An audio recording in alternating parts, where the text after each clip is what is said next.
Il nous est donné ce dimanche de méditer sur la parole de Dieu. Qu'est-ce que fait la parole de Dieu? Vous vous rappelez que dans le livre de la Genèse, Dieu crée tout par sa parole. Tout l'univers est créé par sa parole et tout ce qu'il fait, qu'il crée par sa parole, est bon. Tout est bon. Et donc entendre Dieu nous parler, cela nous crée, cela nous transforme, cela nous fortifie, cela nous fait du bien, cela nous fait grandir.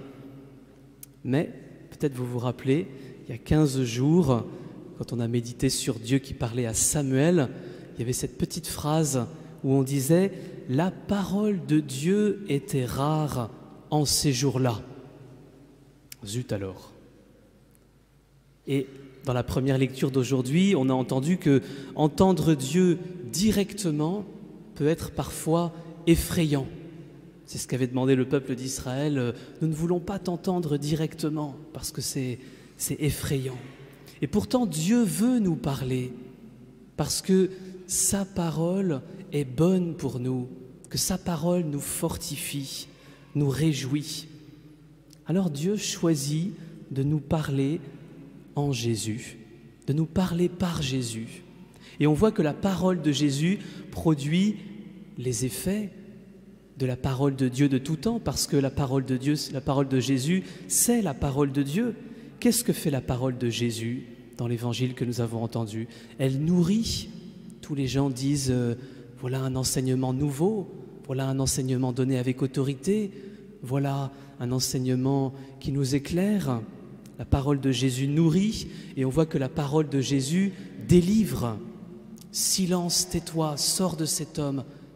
Et cet homme est délivré. Et donc la parole de Jésus porte de grands fruits en nous. Et les auditeurs de Jésus en font l'expérience.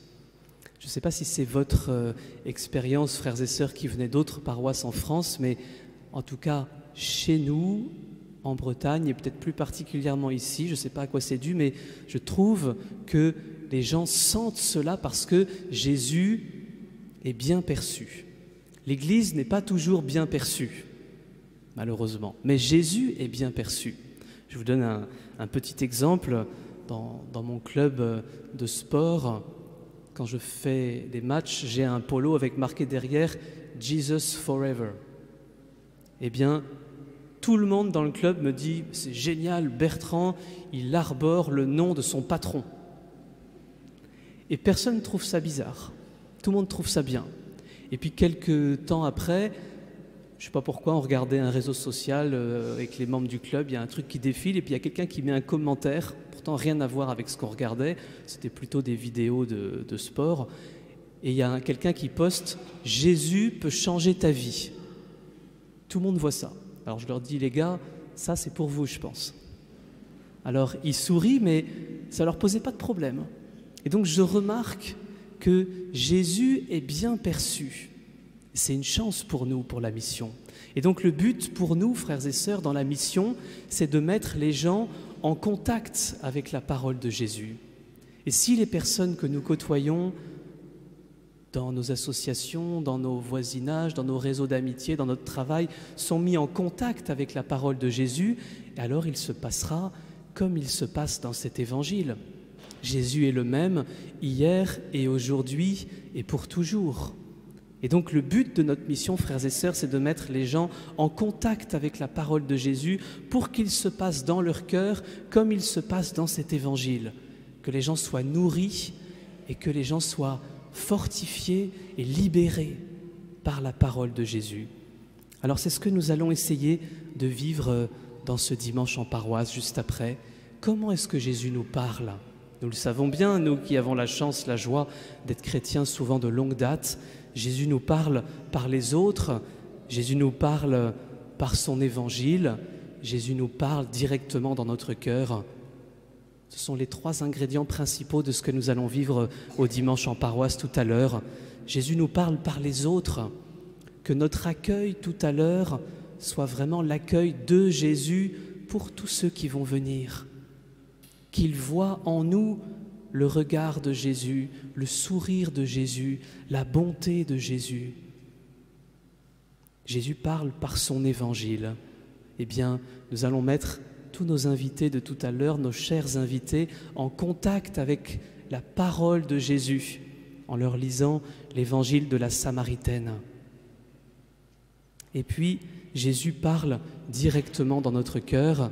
Eh bien, nous allons leur proposer qu'ils soient en contact avec Jésus dans ce temps de silence et dans ce temps de démarche ensuite, qu'ils puissent eux-mêmes faire ce chemin, rejoindre dans leur cœur Jésus qui est présent et qui veut leur parler.